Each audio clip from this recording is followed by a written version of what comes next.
All right, thank you for joining us today for another edition of Ask Anthony Live. Remember, if you have a problem you just can't solve, you can always email me at askanthony@firstcoastnews.com.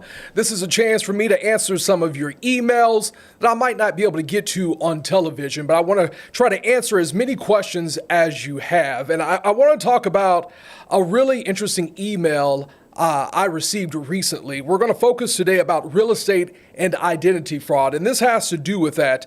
I recently received an email from a viewer named Peter who moved from out of state to St. Johns County. That email on your screen says, "Hello, Mr. Austin. I replied to an ad for a home for rent. He said he was the owner. He gave me the code to the lockbox, which I went and looked through the home. I sent him money for deposit and first month's rent plus extra fees. Within a few days of moving in, the sheriff's office showed up saying that the house was rented by someone else through a rental property company." A very unusual situation, I will say, but unfortunately, this is not my first time hearing about that. So I have a special guest joining me today. That is Miami attorney Ellen Patterson. And she says she's seeing a surge in complex real estate and identity fraud cases that exploit gaps, for example, in corporate filings, online verification systems, and title processes. So Ellen, thank you so much for joining us today. Let's talk a little bit about this email. How common is a situation like this? Well, first, thank you very much, Anthony, for inviting me in to speak with you. Unfortunately, it's more common than you think. I mean, fraud is absolutely on the rise, especially in South Florida, and where you have, foreign individuals who own properties and a lot of time are not present here in Florida or constantly residing in the unit or the property. They're overseas, they may rent it, or it may sit vacant if they're snowbirds. And people take advantage of that. Unfortunately, fraudsters do take advantage of that. Individuals will rent properties that are not theirs, take the money and run. You also have a big scam is with vacant lots. People will profess to be the owner of the vacant lot.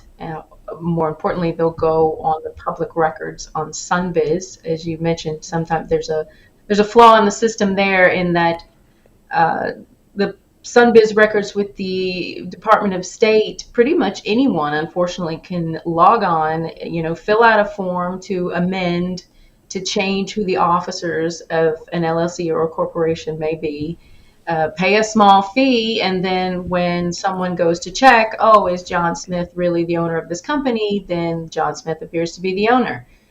And the lot is sold, the fraudster runs off with the money, and then the new owner comes knocking, down the road later and says, "What are you doing on my land?" Or "How did my title get changed?"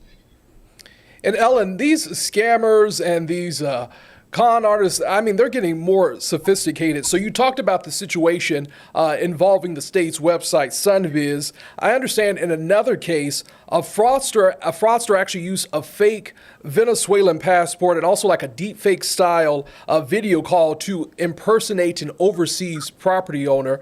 And by the time the buyers or lenders realized the truth, the deals were done. So let's talk about how people are using fake images and AI to conduct these scams. Yes, it's very scary. I mean, computers and technology and AI are great and they're horrible at the same time. I hate to say, it's opened up a whole new world. The instance that you're talking about, there was a gentleman, again, a foreign individual from Venezuela who owned property in South Florida. Someone pretended to be him. They had a fake passport made, a fake ID made. All they had to do was, if you Google, you can Google, what does a Venezuelan passport look like? I mean, it's great that you have that access, but then fraudsters can take that image off the internet and use it to create the fake passport, stick a photo on there of someone else, either them, usually not themselves, usually some poor person who they've paid a few bucks to pretend to be John Smith, and they will use that as the ID when, like in this instance, doing a remote notary closing. So that's like another step. That's one of those things that's beneficial to our industry, to have these remote notaries, but then you're no longer sitting down at a table in person and seeing these people face to face. you're looking at an ID on a video screen. We all know how great videos are, especially on Zoom. How clear is that ID? Could you tell if it was a fake if you'd seen it in person? Maybe, maybe not, but chances are more likely you might have been able to if you'd seen it in person. But you're looking at it being held up on a video screen. You see a picture that matches the person sitting on the video screen, of course, because that's the fraudster or the fraudster's accomplice. And they pretend to be the person. And like you said, they take out a loan or they sell it even. Sometimes they're ballsy enough, to sell the property, take the money, and then when the new owner comes back into town, they find someone living there, or what's more common is they get sued for foreclosure 6 months down the line, and they're like, "What the heck are you talking about? I never took out this mortgage. That wasn't me." So the fraudsters are able to use Google to search images, to create fake passports and fake IDs. There's also voice technology recognition kind of works against us in this day and age, because if they can find you online anywhere, a Facebook account, everyone has videos posted on their Facebook account, right? All they need is your voice saying a few words. They can take those words and process them through this voice recording software, and they can take your voice and make it say whatever they needed to say. So they can now make a phone call saying, "Hey, Sally, it's me, John. You know me. You've known me forever. Look, I'm sick. I'm in the hospital in Spain. I can't make it. Can you please, make sure you let the property inspector into the property. I'm selling my condo." And people think it's the real person. It's very scary. It is really scary. It happens more often these days. So let's talk about what red flags people should look for, business owners should look out for before it's too late. Absolutely. To circle back quickly to the email you received from the gentleman about the rental property, the first thing I think you could do in that instance, individuals, is go to the property appraiser's website in the county of the property that's in question, and look to see if the name on the property appraiser that says, this person owns this property is who you're speaking with, is who you're communicating with. A lot of times the fraudsters will be smart enough that if the property appraiser says John Smith owns the house, they'll claim to be John Smith. But sometimes they're not even smart enough to do that. They'll just say, "This is Larry. I own the house. Send me the rental deposit."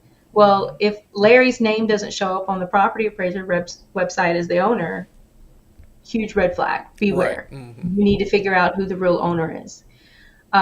Business owners, a lot of the property appraisers now, thankfully, have a system in place where if you sign up, you'll get an email alert if title to your property changes or there's an instrument recorded regarding your property in the public records.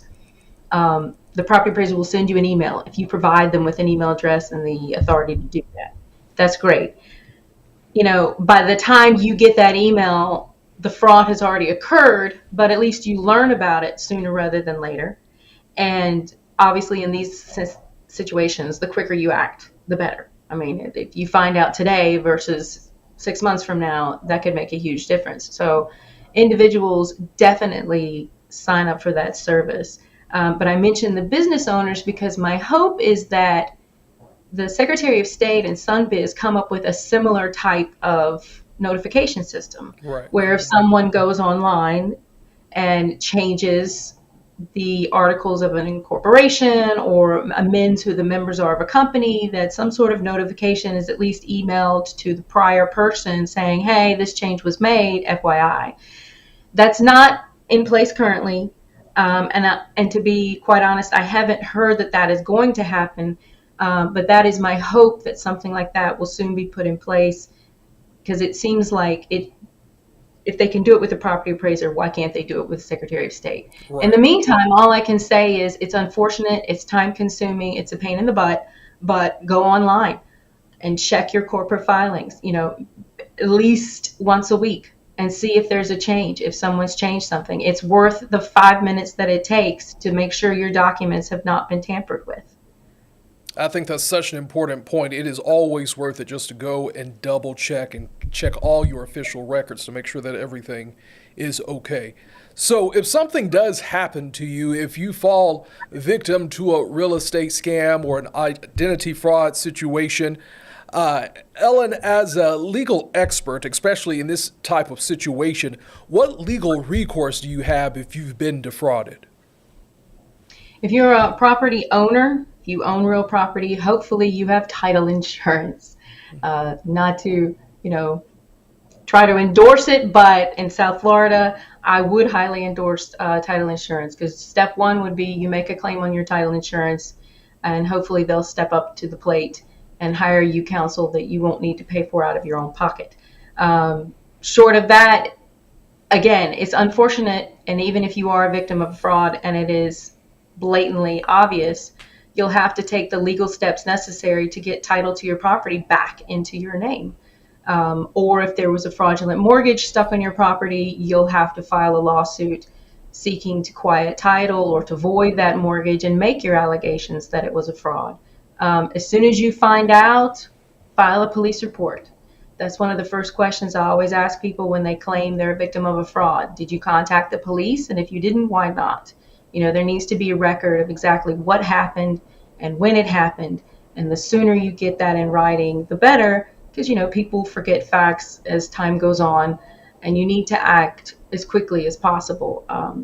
Notice is key as well as notice to, I mean, you're going to be upset with a lender who puts a mortgage on your property because they were a victim of a fraud. You're a victim of the fraud, but you have to remember the lender's also the victim.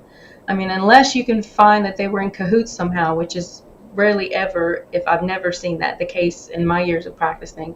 You know, the lenders are making a loan to someone who's provided the fake identification. They've relied on it just as much as anybody else would. So, you know, if you can make your claims to the lender, you know, hopefully they'll work with you. But so contact the police. If you have title insurance, file a title claim. Contact a lawyer, of course, I'm going to say. If you don't have one provided to you by your title insurance company, get the necessary paperwork filed with the courts to clear your title, whether it's to wipe off the mortgage or to correct the deed chain. And Ellen, you've kind of touched on this throughout our conversation, but just before we wrap things up today, let's talk about, once again, what steps that people can take to safeguard against real estate and identity fraud. Check your records. Like I said, I know it's a pain and it's time consuming, and no one in this day and age has time, but go on the property appraiser's website. Make sure your property still shows that it's in your name. Sign up for that service. I 100% recommend it. I'm not sure that all counties are doing it yet. I do know Miami-Dade does, Broward County does, I believe West Palm Beach does. Sign up for that service with the property appraiser site, where you will get a notification if title to your property changes. If you own an LLC or a corporation, make that notation on your calendar to just hop online at Sunbiz at least once a week, if not more often, to make sure your corporate filings are the way they should be and that nothing has changed. Most important thing you can ever do is, if you own property that you rent, drive by.